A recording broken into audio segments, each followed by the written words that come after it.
Hello, हाय, राधे राधे, जय Shri Krishna all of student. मैं student फौजदार आप सभी का आपके अपने यूट्यूब चैनल लोहाड़ बजरंग क्लासेस में हार्दिक स्वागत करता हूं। मेरे प्यारे विद्यार्थियों, आज के वीडियो में मैं आपके लिए राजस्थान जीके से संबंधित जो हमारी टेस्ट सीरीज चल रही है ऑल आरपीएस एग्जाम के लिए, खास करके REET first grade, second grade, third grade और एनिमल अटेंडेंट पशु पर्चर जो भर्ती परीक्षा है उसके लिए बहुत ही इम्पोर्टेंट सीरीज है पार्ट 1 के लिए।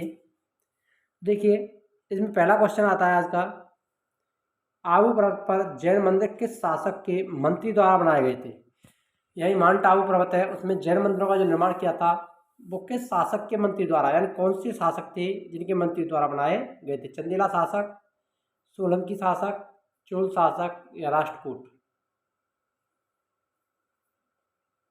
तो यहाँ पर जो सही आंसर रहेगा, करेक्ट आंसर रहेगा, वो कौन सा हो जाएगा, सोलंकी शासकों के मंत्री द्वारा बनाए गए थे। दूसरा ऑप्शन यहाँ पर सही हो जाएगा। नेक्स्ट क्वेश्चन है, निम्न से कौन सा स्तंभ प्रस्तुति जैन धर्म को समर्पित है। विजय स्तंभ, कीर्ति स्तंभ, विजयगढ़, कुंभलगढ़।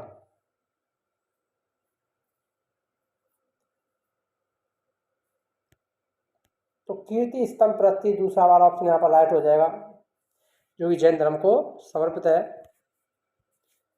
कीर्ति स्तंभ का निर्माण महाड़ा कुंभा ने 1448 ईस्वी में करवाया था। कब करवाया गया था? कीर्ति स्तंभ का निर्माण कब हुआ था, ये भी क्वेश्चन बन जाता है, यहाँ से पूछा भी जाता है। कीर्ति स्तंभ का निर्माण कब और किसने करवाया था? तो महाड़ा कुंभा द्वारा करवाया गया। कब करवाया था? 1448 में। यह स्तंभ राजस्थान के चित्तौड़गढ़ के किले में स्थित है। कहाँ पर स्थित है? चित्तौड़गढ़ में। गोरा बादल वीर राजपूत योद्धाओं का संबंध किससे है? चित्तौड़ से, उदयपुर से, कुंभलगढ़ से या रणथंभौर से। अलाउद्दीन खिलजी के द्वारा जब आक्रमण हुए थे उनके अंतर्गत रणथंभौर और चित्तौड़गढ़ ये आते हैं। इनमें उदयपुर और कुंभलगढ़ यहाँ पर नहीं आते हैं। तो इसमें घोड़ा बादल का संबंध यहाँ से तो है नहीं। तो घोड़ा बादल का संबंध कहाँ से था? चित्तौड़गढ़ से। पहला वाला ऑप्शन यहाँ पर राइट हो जाएगा, जो कि चित्तौड़ के शासक रतन सिंह की पत्नी पद्मिनी को पाने के लिए अलाउद्दीन खिलजी ने आक्रमण किया था, तो उसमें घोड़ा बादल भी शहीद हुए थे। नरपति, अश्वपति, गणपति, हालगुरु, मेन रूप से हालगुरु की उपाधि के बारे में पूछा जाता है। उपाधियां किस मेवाड़ के महाराणा ने धारण की थी? कुंभा ने, प्रताप ने, साया ने, उदय सिंह ने।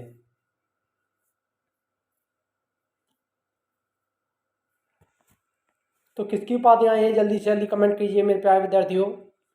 नरपति, अश्वपति, गणपति, हालगुरु। देखिए, इसका जो सही आंसर रहेगा, करेक्ट आंसर, वो कौन सा हो जाएगा? तो यहाँ पर हो जाएगा महाराणा कुंभा। पहला वाला ऑप्शन यहाँ पर राइट होने वाला है। इनमें से कौन सा शासक कवि, टीकाकार, नाटककार और संगीताचार्य था? राय सिंह, सवाई जय सिंह, महाराणा प्रताप सिंह, महाराणा कुंभा। शासक, कवि, टीकाकार और नाटककार, तो कौन था? महाराणा कुंभा। चौथा वाला ऑप्शन यहाँ पर सही हो जाएगा।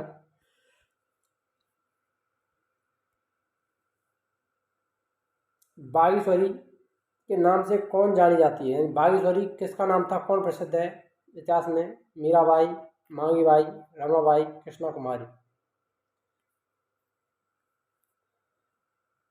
तो बागेश्वरी के नाम से कौन प्रसिद्ध थी? रमाबाई। तीसरा वाला ऑप्शन यहाँ पर राइट होने वाला है। जोधाबाई का वास्तविक नाम क्या था? जगत गोसाई, मानबाई, हरकाबाई, इनमें से कोई नहीं। तो जोधाबाई का जो वास्तविक नाम था वो कौन था? हरकूबाई या हरकाबाई। तीसरा वाला ऑप्शन राइट हो जाएगा यहाँ पर। जोधाबाई अकबर की तीसरी पत्नी थी। कौन से नंबर की पत्नी थी? तीसरे नंबर की। ये अभी ध्यान में रखना है आपको।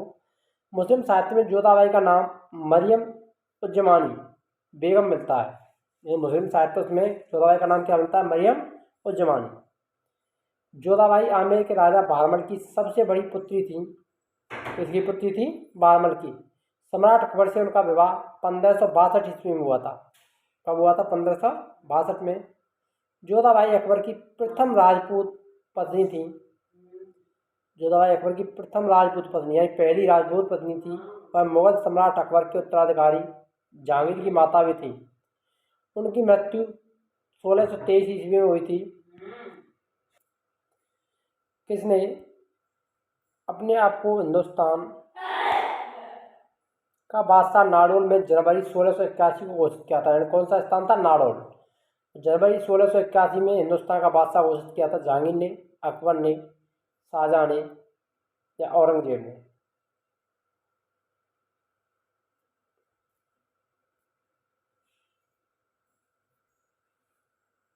जनवरी 1681 में किसने घोषित किया था? तो यहाँ पर राइट हो जाएगा अकबर का आंसर। दूसरा वाला ऑप्शन यहाँ पर सही हो जाएगा। औरंगजेब के पुत्र अकबर ने 1 जनवरी 1681 ईस्वी को नाडोल में स्वयं को बादशाह घोषित कर दिया। नोट देखिए, मुगल बादशाह अकबर हुमायूं का पुत्र था, जिसे अकबर मानवी कहा जाता है, परंतु औरंगजेब के एक पुत्र का नाम भी अकबर ही था। ये भी आपको ध्यान में रखना है। औरंगजेब का पुत्र था जिसने 1 जनवरी 1681 को नाडोल में स्वयं को बादशाह घोषित किया था। मल्हार राव होलकर व जयपुर के शासक ईश्वरी सिंह के मध्य बगरू का युद्ध कब लड़ा गया था? 1748, 1746, 1744, 1742। बगरू नामक स्थान पर युद्ध कब लड़ा था? बगरू का जो युद्ध हुआ था वो 1748 ईस्वी में हुआ था। पहला वाला ऑप्शन यहाँ पर सही हो जाएगा। बादशाह ने मेवाड़ के राणा को आपस के समझौते से अधीन किया था, ना कि बल से। यह कथन किसने कहा था? यानी किसके द्वारा? अमर सिंह की जो संधि हुई थी उसके अंतर्गत की बात की गई है। तो ये किसने कहा था? सर टॉमस रो, जो कि जहांगीर के दरबार में आया था। किसके काल में आया था? जहांगीर के काल में सर टॉमस रो ने ये कहा था बादशाह ने मेवाड़ के राणा को आपस के समझौते से अधीन किया है, ना कि बल से। तो सर टॉमस रो किसके काल का था? जहांगीर। सारंगपुर का युद्ध जो कि महाड़ा कुंभा के मालवा महमूद खिलजी के मध्य हुआ था। महाड़ा कुंभा मालवा के शासक महमूद खिलजी के मध्य में लड़ा गया था। सारंगपुर का जो युद्ध हुआ था वो कब हुआ था? 1436-37, 1441-42, 1438-39, 1450-51। तो सारंगपुर के युद्ध की जो बात आती है तो वो 1436 और 37 में हुआ था। मुख्य रूप से 1437 में उल्लेख मिलता है। पहला वाला आपको यहाँ पर सही हो जाएगा। सारंगपुर का युद्ध 1437 में मेवाड़ के महाड़ा कुंभा और मालवा के सुल्तान महमूद खिलजी के मध्य में लड़ा गया था, जिसमें महाड़ा कुंभा की विजय प्राप्त हुई थी।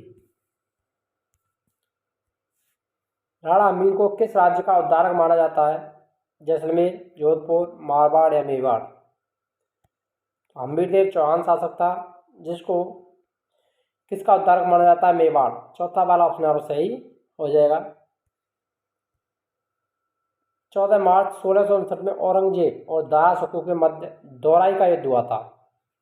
दौराई नामक स्थान किस जिले में पड़ता है? कब हुआ था दौराई का युद्ध? 14 मार्च 1659 में। यह पूछा जाता है कि दौराई का युद्ध कब लड़ा गया था? 14 मार्च 1659 ईस्वी औरंगजेब और दारा सिखों के मध्य में। किसके मध्य हुआ था? औरंगजेब और दारा सिखों के मध्य। तो 3 क्वेश्चन यहाँ पर कवर हो जाएंगे। और दौराई नामक स्थान है वो कहाँ है? पाली, टोंक, दौसा, अजमेर। तो दौराई नामक, तो देखिए दारा सिखों को जिसमें औरंगजेब ने हराया था।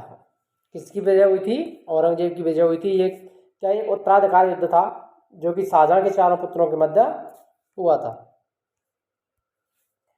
जैसलमेर का तीसरा शाखा जो कि अर्थशास्त्र का कहलाता है किसके शासनकाल में हुआ था? लाभ लूणकरण, उमेश सिंह, रणधीर सिंह, इनमें से कोई नहीं। तो कौन थे ऐसे शासक? जैसलमेर का तीसरा शाखा लाभ लूणकरण के काल में हुआ था। पहला वाला ऑप्शन यहाँ पर सही हो जाएगा। राजस्थान राज्य के जैसलमेर जिले का वह कौन सा शाखा था जिसमें वीरों ने केसरिया तो किया लेकिन महिलाओं ने जौहर नहीं किया था? प्रथम, द्वितीय, तृतीय, इनमें से कोई नहीं। मीन्स क्या है, केसरिया हुआ लेकिन जौहर नहीं हुआ, और केसरिया और जौहर दोनों होते हैं तो उसको पूर्व शाखा माना जाता है। तो यहाँ पर क्या है, जौहर नहीं किया तो जिसको तृतीय अर्ध शाखा कहा जाता है। तो ढाई शाखे के लिए कौन सा प्रसिद्ध है, जैसलमेर, ये भी ध्यान में रखना है आपको। तीसरा वाला ऑप्शन सही हो जाएगा, ढाई शाखे। ढाई शाखे के लिए प्रसिद्ध कौन सा है, जैसलमेर, ध्यान में रखना है आपको। महाराणा प्रताप को वित्तीय सहायता किसके द्वारा प्रदान की गई थी, भामाशाह, अमर सिंह, राणा लाखा, राणा सांगा।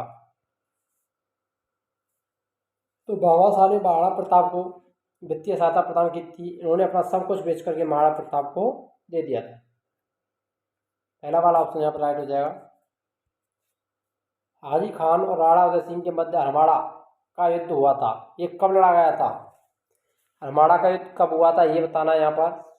1557, 1559, 1560, 1575।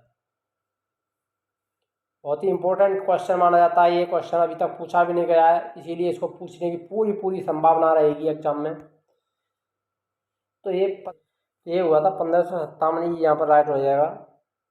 पहला वाला ऑप्शन ही सही रहेगा यहाँ पर।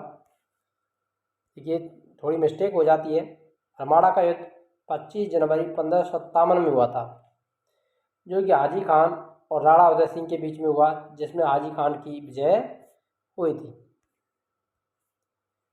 कुम्मा का प्रमुख शिल्पी कौन था, नागार्जुन, विक्रमादित्य, मंडन और विक्सवी। तो कौन था, मंडन, जिसका नाम आपने सभी ने सुना भी होगा।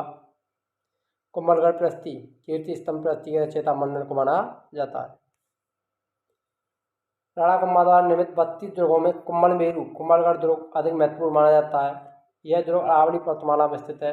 इस दुर्ग का प्रमुख शिल्पी मंडन को माना जाता है। मेवाड़ के महाराणा कुम्भा की पुत्री का नाम क्या था, तो कुम्भा की पुत्री की बात की गई है, हमने रमाबाई के बारे में पहले भी पढ़ा था। तो यहाँ पर राइट आंसर रह जाएगा रमाबाई, क्या हो जाएगा, रमाबाई, पहला वाला ऑप्शन यहाँ पर राइट हो जाएगा। सिसोदिया वंश के किस शासक ने अपने बच्चों के निर्वाह के लिए वृद्धावस्था में मारवाड़ के शासक रणमल की बहन हंसाबाई से विवाह किया था, लावचूड़ा, राणा अम्बीर, राणा सांगा, लाखा। तो देखिए यहाँ से दो क्वेश्चन ऑप्शन तो यहाँ से हट ही जाएंगे, अम्बीर और राणा सांगा। तो राणा लाखा का पुत्र था चूड़ा, किसका पुत्र था, लाखा का पुत्र चूड़ा, पुत्र था किसका, लाखा का, ध्यान में रखना है आपको। तो चूड़ा ने शपथ ली थी, तो चूड़ाबाई के लिए जो रिश्ता आया था उसको चूड़ा ने नहीं किया था, लेकिन उसका विवाह अपने पिता किसके साथ करवा दिया गया था, राणा लाखा के साथ। तो राणा लाखा ने विवाह किया था, चौथा वाला ऑप्शन यहाँ पर राइट हो जाएगा। और चूड़ा ने शपथ भी ली थी कि हंसाबाई के जो पुत्र होगा वही शासक बनेगा। अगर वीडियो अच्छी लगी हो तो वीडियो को लाइक करें, शेयर करें, कमेंट करें। मिलते हैं नेक्स्ट वीडियो में, तब तक के लिए जय हिंद, राधे राधे, जय Shri Krishna, all of student.